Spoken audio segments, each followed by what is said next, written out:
The Transfiguration of Jesus. The days were growing heavier. Jesus had begun to speak more openly about his coming, suffering, death, and resurrection. His disciples, especially Peter, James, and John, were troubled and confused. How could the one they believed to be the Messiah face such a fate? Peter had even tried to rebuke Jesus for speaking this way, only to be sternly corrected. The path ahead was not what they expected. Their hearts were filled with questions, fears, and silent prayers for understanding. One morning, Jesus turned to Peter, James, and John and said gently, "Come with me." He led them high up a mountain, traditionally believed to be Mount Tabor, a quiet, secluded place above the land. The climb was long, steep, and exhausting. The disciples said little. They were used to following Jesus, but something about this journey felt different. As they reached the summit, the sun was setting behind the hills. The breeze cooled their skin. Jesus stood slightly apart to pray, and the disciples, weary from the climb and the emotional toll of recent days, began to fall asleep. A radiant light pierced the darkness. The disciples woke with a jolt.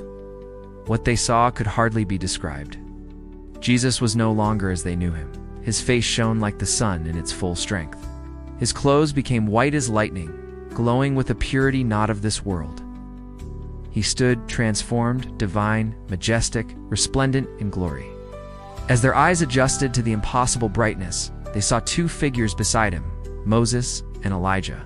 Moses, the great lawgiver, who once climbed Mount Sinai to meet God, and Elijah, the fearless prophet taken up to heaven in a chariot of fire.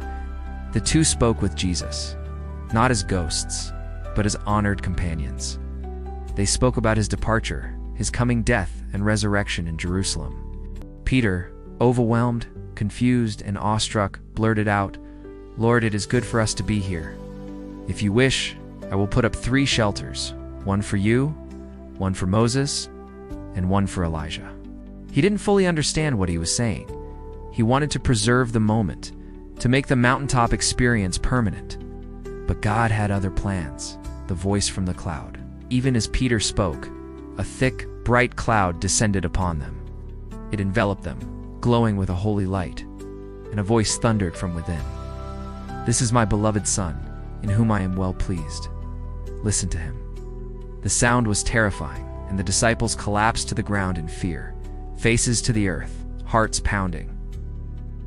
They knew what they had heard. It was the voice of God. Then, a hand touched them. "Rise. Do not be afraid," Jesus said. They looked up. The cloud was gone. The voice was silent. Moses and Elijah had disappeared. Only Jesus remained. His radiance veiled once more in his human form, but something had changed. They had seen his true glory. They had glimpsed heaven's light on earth. They had heard the Father's voice. Descending the mountain, as they walked down the mountain in silence, Jesus told them, "Do not tell anyone what you have seen, till the Son of Man has been raised from the dead." They obeyed, though they didn't yet understand. What did he mean by raised from the dead? Why would such glory be followed by suffering? But they carried that moment with them forever. In the darkest days to come, when the cross would cast its shadow, they would remember the mountain, the glory, the voice of the Father, and they would know. Jesus is the beloved Son. He is the fulfillment of the law and the prophets. He is the light of the world. It's the one we must listen to. Amen.